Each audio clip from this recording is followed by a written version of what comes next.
প্রিয় শিক্ষার্থী বন্ধুরা, তোমাদের সকলকে স্বাগত জানাই অপূর্ব মনা হোম টিউটর ইউটিউব চ্যানেলে। আজ আমি তোমাদের সঙ্গে যে বিষয় নিয়ে আলোচনা করবো সেটা হচ্ছে, তোমরা যারা এই বছর ক্লাস 10-এ উঠেছো, তোমাদের ক্লাস 10-এর বাংলা বিষয় থেকে একটি গুরুত্বপূর্ণ প্রশ্ন দেখো এই জানোয়ারটাকে ওয়াচ করার দরকার নেই বড়বাবু, ঠিক আছে? এইটা তোমাদের উদ্ধৃত, ঠিক আছে? এখানে দেখো দুটো প্রশ্ন দিয়েছি।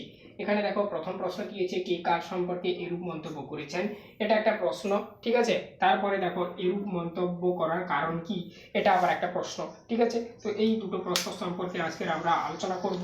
লাস্ট প্রশ্নটা, দুটো প্রশ্নের লাস্ট প্রশ্ন, অর্থাৎ এটা আমার পার্ট 2 ভিডিও ক্লাস, ঠিক আছে? পার্ট 2 ভিডিও ক্লাস, এখানে আমি এই প্রশ্নটা সম্পর্কে আলোচনা করছি, এরূপ মন্তব্য করার কারণ কি।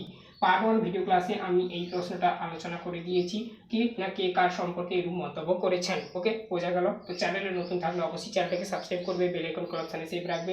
তোমাদের ক্লাস 10 বাংলা বিষয় যত যা 3 নম্বরের প্রশ্ন সমস্ত দেখো একটা প্লেলিস্টের মধ্যে পাবে, প্লেলিস্টের লিঙ্ক এই ভিডিও ডেসক্রিপশনে।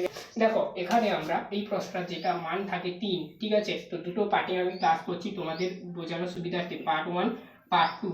আজকের আমরা পার্ট 2 ক্লাস করছি। ওকে, তো অবশ্যই দেখো। চলো নোটসের মধ্যে যাওয়া যাক। দেখো এখানে প্রশ্নটা ওটাই তোলা রয়েছে, উদ্ধৃতটা এটা তোলা রয়েছে। তারপরে দেখো এরূপ মন্তব্য করার কারণ কি, এই সম্পর্কে আলোচনা করছি।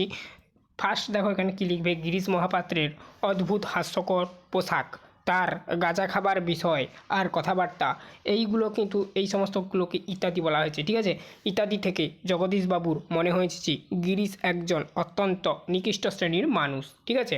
নিকৃষ্ট শ্রেণী মানে লোয়ার ক্লাস, যাকে ইংলিশে বলা হয় লোয়ার ক্লাস। ওকে, তো সে কখনোই দুর্ধর্ষ বিপ্লবী সব্যসাচী হতে পারে না। তাহলে সে নিকৃষ্টতম শ্রেণীর মানুষ, ঠিক আছে?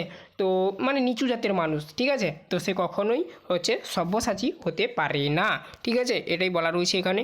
আর তাকে নিয়ে তাই সতর্ক হওয়ারও দরকার নেই, মানে তাকে নিয়ে যে সতর্ক এক্সট্রাভাবে থাকতে হবে সেটা হওয়ার দরকার নেই। এজন্য তিনি গিরিশ মহাপাত্র সম্পর্কে এই প্রশ্নোত্তর মন্তব্যটি করেছেন যে এই জানোয়ারটাকে ওয়াচ করার দরকার নেই বড়বাবু। এটা হচ্ছে একটা প্রশ্নোত্তর উদ্ধৃত, ঠিক আছে?